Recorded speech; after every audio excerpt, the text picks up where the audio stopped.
What up, YouTube fam? Welcome back. I appreciate y'all checking in. Today, we're going to do a little tuning on the Monte Carlo SS and throw a little boost in it. So let's hop right on into this video. So buckle up and let's ride.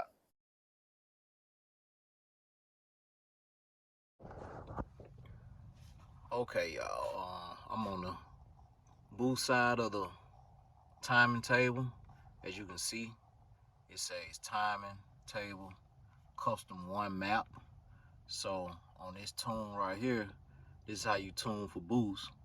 Over there, that's your total timing degree for boost. Boom, you go right there.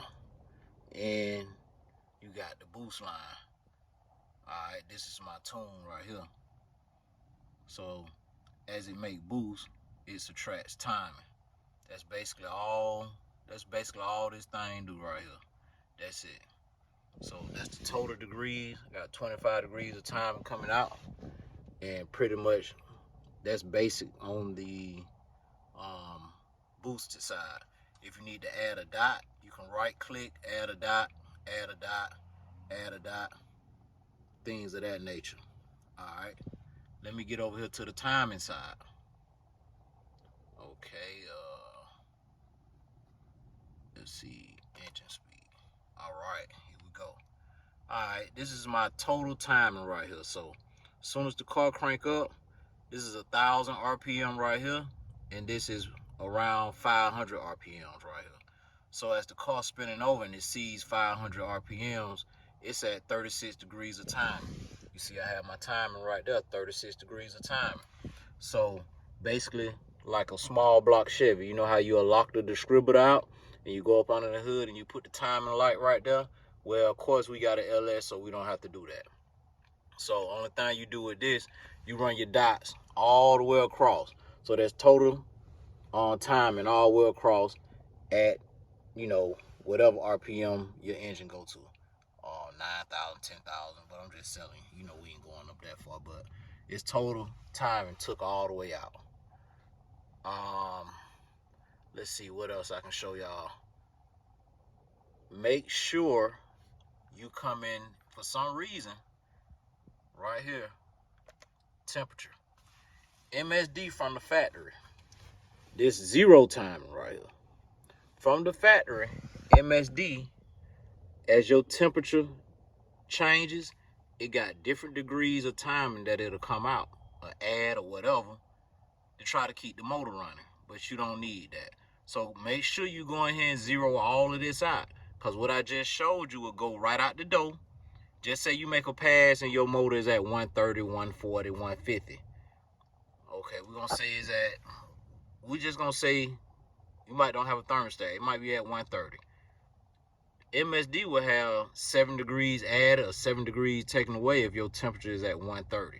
So you just want 0. You don't want temperature taken out, nothing to do with timing. So 0 that all the way out, and you'll be done. And that's your graph. That's your atmosphere pressure right there. So right there and right here, you don't want nothing moving right here on this right here. Okay, step retard. Let's see. Alright, now, launch retard. Nope, we don't want to mess with none of that. Launch retard. Make sure all that's zeroed out. Make sure. Definitely don't want to mess with individual cylinder. Alright, come over here to settings. Alright, my max rail limit, I need to raise that up too. 3,500 RPM. So when I get on the trans brake, it leaves at 3,500. That's what it does. Right here, I need to raise this up at least to about 8,000 for this LS motor, because I know we'll see 7,500. So I might do 77. But yeah, definitely not 7,000 RPMs. We turning way more RPMs than that, and I don't want to hit the rail limiter. So yeah, that's pretty much it. And then you jump back right here. Timing table. 36 degrees, locked out. Boom. Alright. Map. That's my boost ramp. Okay. Now, what we want to do, all this is already imported. I'm just showing y'all the tune in here. So now it's set. Okay, this is a carburetor car, so we don't have to worry about none of that. This carburetor clear up to out of the box CSU at least about 1,500 horsepower, but we not going up that far. We're gonna probably do about 1,000 because we're gonna throw about 20 pounds of boost. And another thing, on this 6014 box, you don't want to go over 20 pounds of boost. So make sure you do your boost leash timing correctly. So what I'm saying is, whatever springs you got in there, if you got 2 or 3 pound springs, usually when you got 2 or 3 pound springs, the car won't make no boost because the motor overpower those springs. Those springs really just to close the wastegate back up when you let off the gas. Simply almost like a blow-off valve. So just enough pressure to close the valve. So what you want to do is drive the car first before you go messing with this. See how many pounds of boost your car made. Where my keys at? See how many pounds of boost your car made. Let me see, I got the right keys. Yeah, I got the right keys.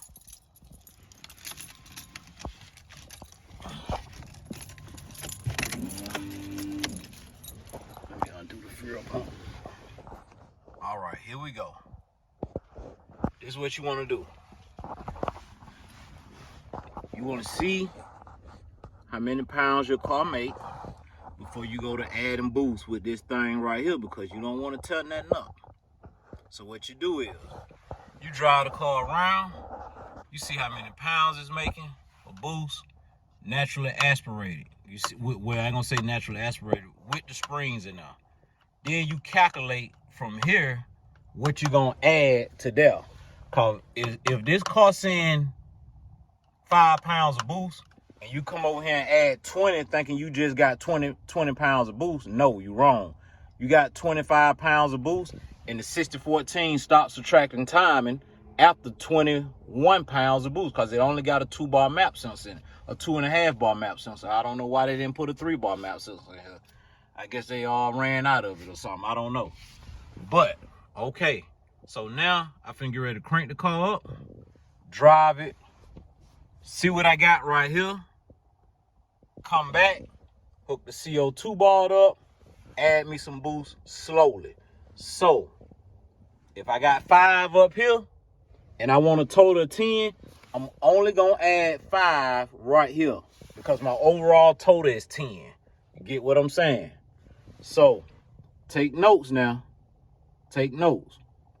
All right, let me crank this thing up and drive. Okay, another thing.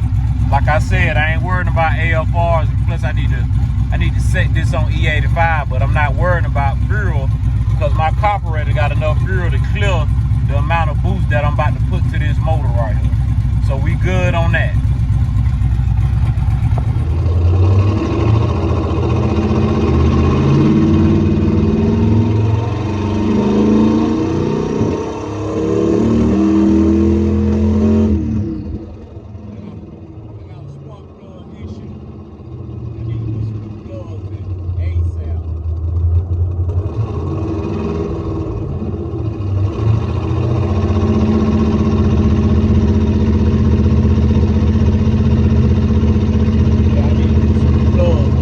Yeah, as you can see on that test drive, seemed like it had a little mist in it, and it sounded like spark plugs. So what we're gonna do, go ahead and get a set of spark plugs in it before we start shooting the boost to it. And we're gonna gradually go up, make some test hits. Hopefully everything turn out good. So yeah, let's go ahead and get some spark plugs in this guy.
take it for a spin.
Test drive, I was saying 2 pounds of boost, and that's exactly what I wanted to see.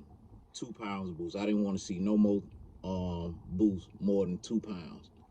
And like I said previously before, the reason because I'm gonna calculate that 2 pounds into my overall boost settings, boost controller. So if I want 10 pounds of boost, I add 8 pounds on the boost controller, and there I go. I got total of 10 pounds of boost. So by that being said, this particular map sensor usually give out at around 22 pounds of boost. Well, I ain't gonna say it give out. It stops subtracting timing at 22, 21 pounds of boost. But I heard on the internet you got a little room to play with. So they say it's kind of safe up to 26 pounds of boost. But I'm just gonna do 22 pounds of boost. So by me having the 2 pounds already on the springs, I'm gonna go ahead and add 2 pounds, 20 pounds on the wastegate. On the boost controller, on the dome pressure, and take it for another test drive and see what she got. But I'm not gonna shove the whole 20 pounds in at like right now while I'm driving around the neighborhood. I might just set it at 10 or something like that, what I needed to do. Just to make sure it's taking good. Just, just work his way in, let it break itself in or whatever. It ain't gotta break itself in, because I was like, I never heard a boost in the comments gotta break itself in, but you know what I'm saying. I'm just gonna let it roll on in there a little slow. So I'm gonna test drive it on 10, and then I'm gonna turn around and test drive it, probably on 15 pounds of boost and see what we got there.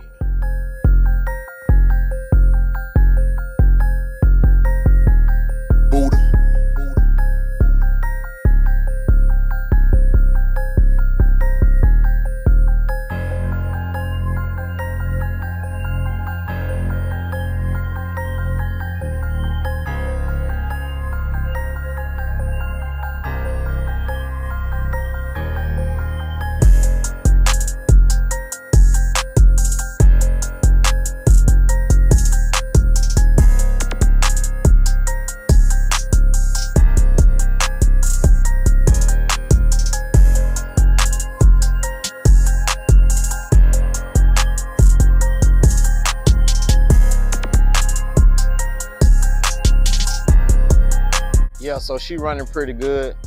Got a little busting up in it, so it might be the fuel. Might need to get a little bit more fuel to it.